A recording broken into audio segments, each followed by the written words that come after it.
It's Averianna, the personality. Welcome to Streetz 993, your choice for hip hop and R&B. I am your host, Averianna, the personality. Y'all, today we have CEO, founder, and producers of Second Chance Saves Lives, y'all. Paul and Tiffany Nuttall, how are you guys? We're doing outstanding. Awesome. That was awesome. Thank you guys so much for your time. We appreciate your time today here at Streetz. So introduce yourself to the streets. We want to know who you guys are. I'm Paul Nuttall, born and raised in San Antonio, Texas. I moved to Hollywood, California, I think in 2013. And then we reside now back in San Antonio, Texas. And we started our mission here in my hometown. And I'm Tiffany Nuttall. I'm Paul's wife, obviously. I was born in the Philippines, in San Antonio, Texas, Zamboanga, Philippines. Okay. And I came to the Cali, and I grew up in Los Angeles, East LA to be exact. So I have some background in that area, and so now I'm here in San Antonio, and we're living here and producing. That's amazing. And it's such a hard, if you do not know, it is such a hard industry outside of LA. So you guys are doing it in Texas. So kudos to y'all. I want to get down there and just work some behind the scenes with you guys. I think that'll be definitely dope for me to experience that. So let's start with your title, a CEO, founder. What does that title mean to you guys, and why was it important for you guys to create an initiative such as Second Chance Save Lives and Forgotten Prisoners? Well, based on my life story, I created Second Chance. I went to Hollywood and started helping fallen celebrities. Just to name a few: Miguel Nunez Jr., John Purdue, True. Just a lot of individuals that was on the down low. For us as a crisis situation they was in. And then when I met my wife, she came up with the concept like, listen, based on your story and what's going on, I think you should save the world instead of just following celebrities. And so at that point in time, okay, let's do it. And so our first concept episode was with a woman who needed a kidney transplant out in Cali somewhere. And we filmed a concept episode. And after that, then we just took off from there, and then we just came to San Antonio to initiate it because I knew a lot of people in San Antonio, news medias and stuff like that. Mm-hmm. But when I came back, everything's changed, so we had to really dig in the ground and have God as our source to move forward to make this possible in the dry area desert in San Antonio, Texas. Even God said, I'll put you somewhere no one will never know that it'll go global. It's my doing. Right. That is my doing. Now they know it's nothing but God that has done this. So right. Yeah. But with the CEO and founder of Second Chance and Forgotten Prisoners, I was wrongly incarcerated. And I see all these individuals who've been wrongly incarcerated. Mm-hmm. Our first episode for Forgotten Prisoners would be Marquise Rayner. He was convicted of a murder that he didn't commit.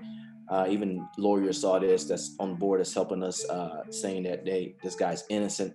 And again, we want to keep moving forward, not just saving the lives of people that's around the world that's in a crisis situation, but saving lives of people that's in prison, that have been there too long or has been wrongly incarcerated, to get them out of prisons and get them home to their families, and then put them on the show to get them jobs and stuff like that.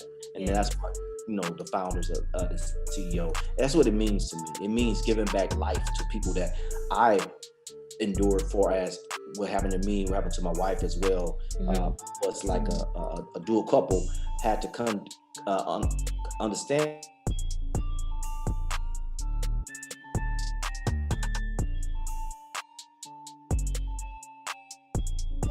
right around the world.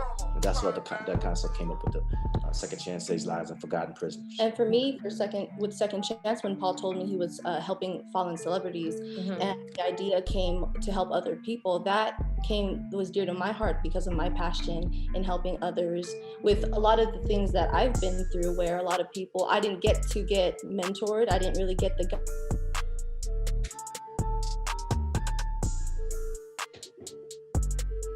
that I did. So I help others, and so they don't have to struggle and have to find their own connections the way that I did. So that stemmed up in my heart with wanting to also help and make Second Chance the way it is today. So like, I love to hear and to learn that like the concepts literally comes from giving back and shedding light on things that the world will never know about. You know what I'm saying? Like it's such a heavy, you know, it's a heavy topic to tackle, but I think you guys are doing an amazing job educating me all the time, you know, just with different cases, like you said, because some of these we would never know about these different cases had it not been your light on the both of you guys' life. So I'm so grateful. I know you guys also have your radio show as well. Tell us a little bit about that and you know, what you guys do on that show. I know it kind of like transfers over, but just highlight a bunch of the topics you guys talk about on your radio. So the difference between Second Chance Saves Lives is like what we spoke about, helping people that are in need of financial help, any life crisis situation that they're facing. Now we turn around with the Second Chance Radio, which is really unique, is how we bring people who've been given second chances in their lives, not by us necessarily, but just in their lives. And then now they're giving second chances to others through their organization, through their nonprofits, through, you know, just being a that's coming up in our first season, one being Dominique Leonard, and he was actually on, I believe, a life sentence, and he wrote his own what is it called, the parole package, and he was able to release himself from there. And so now he's actually helping other prisoners that are behind bars right now with their parole packages to get them out. So it's just stories like trickle effect, inspiring, just kind of inspire people and encourage people, hey, there's still good out here. Let's inspire and encourage you to do the same in your own life. You can do what we do in your life. And inspire people. I love it. So as a duo power couple, how has it been, you know, working together? You know, has there been any type of like struggles, you know, just like with the everyday, you know, day in and day out, you know, dedicating your lives to other people's lives, you know, did you guys or have you guys encountered any struggles or any lessons along the way? Well, lessons learned that I forsake was when, you know, we use people that we thought maybe is on the same team. Sometimes you have to dig deep and listen to God's words and just don't get individuals, because a lot of people can't go where you can go.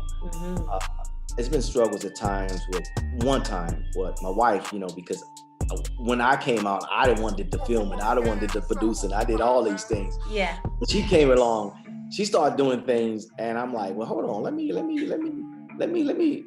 this. You know, I'm the one. And God, I listened to God. He said, listen, when you ran Moving Human Services out of Michigan, you had HR and you had these other people helping you. You didn't do it by yourself. You was a speaker.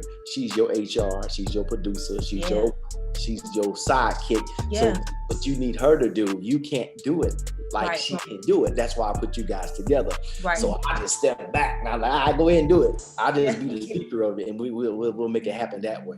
So that was a little struggle, but now it's like everything good now. Definitely in the beginning stages when we both were independent individuals to begin with. So we joined together as best friends and then business partners, and later on marrying. Even before marrying, we had a lot of ideas that I want to do it my way, or I think this is better.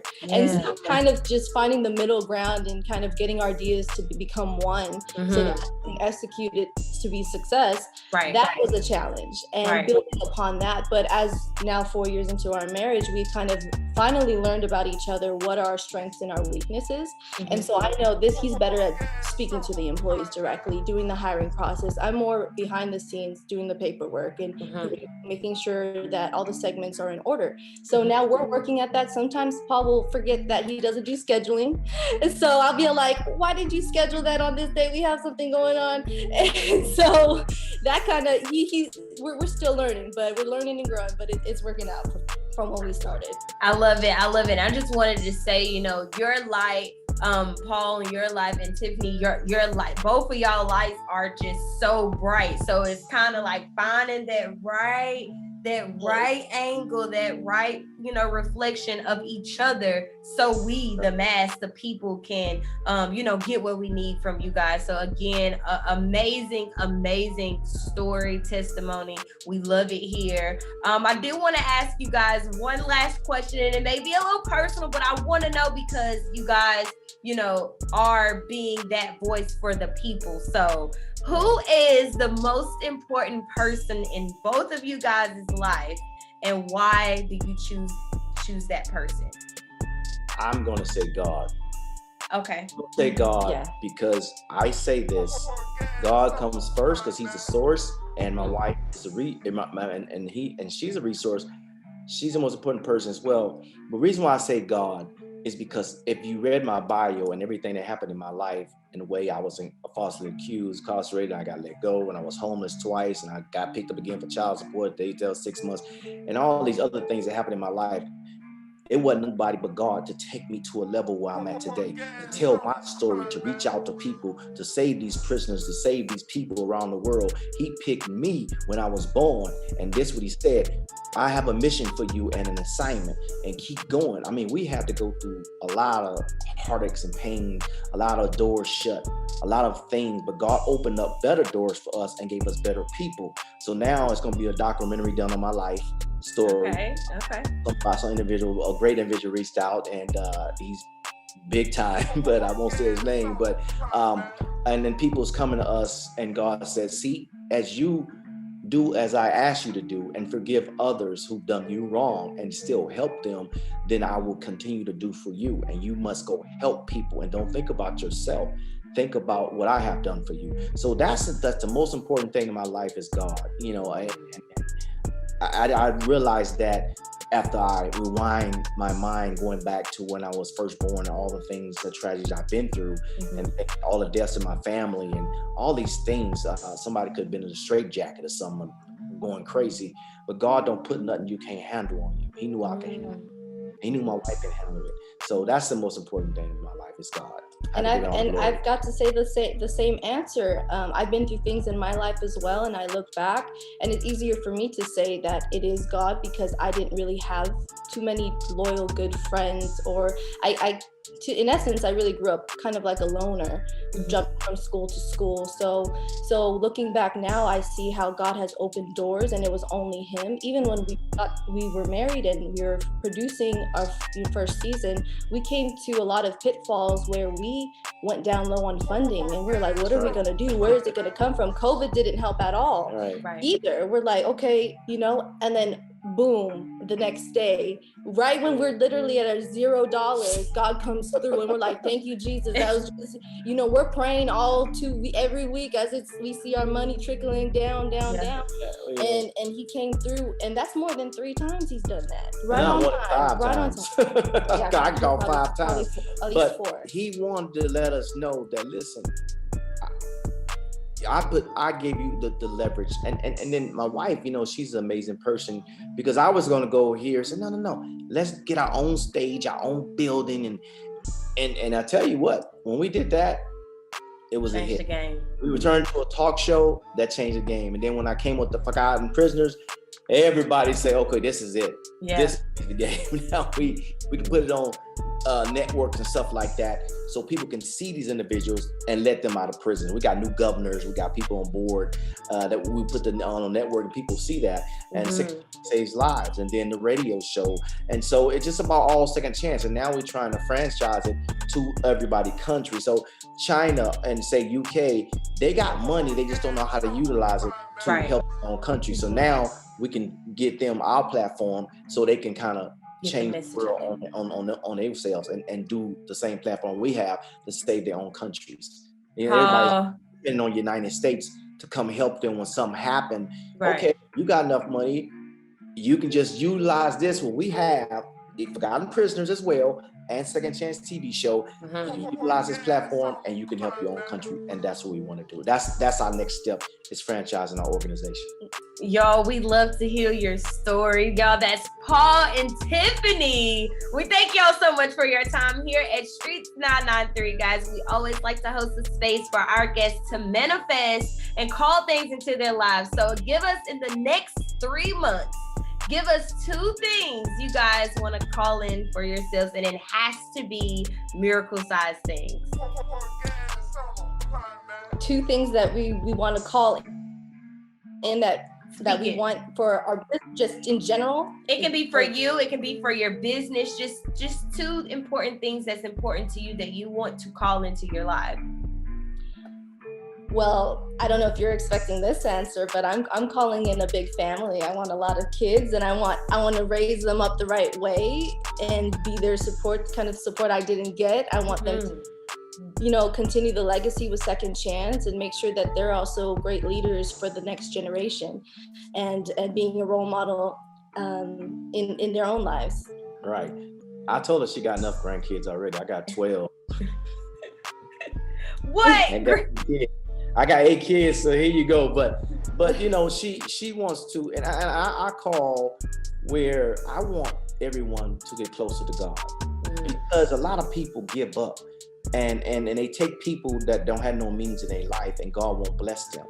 A lot of people give up hope. A lot of people give up their dreams. A lot of people in this world is to become what God created them to be, as a celebrity or whatnot. But a lot of people, they listen to everybody else and they don't do their thing. If you keep moving, I want everyone to have the spirit of God in them today, because this pandemic is not happening on accident. All these things are happening for a reason, and get closer to God and trying to create things for yourself. And another thing is, I want to build a legacy for me and my wife and my kids. That way, when I pass away, they can say, Mr. Newtall went through all these things. Just like Martin Luther King got his own street and stuff like that. And he was a powerful speaker, and he was a great man. I want to be the same type of person where Paul Newtall was a legendary to help others around the world. He didn't help himself, he helped others, him and his wife. And that's what I want to call as well. And the second thing for me is really being having the platform to inspire and motivate, as Paul said, our generation and the older generation, any generation, really to pursue their dreams, because the only thing stopping them is themselves and fear. And if they can just understand that and grasp that, they can accomplish anything that they put their mind to, with God first, of course, but also with their own strength and their own abilities and their own skills. Everyone is born with a passion and a skill, and they just have to find it and pursue it. So it is, guys. Tell us how we can find you on all social media platforms and how we can keep up with everything that you have going. Okay, so our platform for our IG page will be second. It's like number 2, N as in Nancy, D as in dog, _ chance, CHANCE _ saves, SAVES _ lives, LIVES. That's our Instagram. Our Twitter page, Second Chance Saves. Second Chance Saves. Our Facebook is Second Chance Saves Lives, for the Second Chance Saves Lives TV show. Or if you want to follow everything, we have our Second Chance TV Productions page on Facebook. Okay. As the username and our website. I was gonna say the website. The website will be secondchancesaveslives.org. Number 2, ND CHANCE saves SAVES lives LIVES.org. And I want people to submit to the Forgotten Prisoners. I want people to submit. I'm asking them to submit to Second Chance TV show, Saves Lives, and the radio show, so we can put everything across the world, and people can know about these individuals and help these individuals and have a platform for them as well. And if you want to learn more about our organization, about us, everything that we're doing, we have our Linktree, which is Second Chance TV Productions, where you can read articles about us, past video interviews, and all of our TV shows.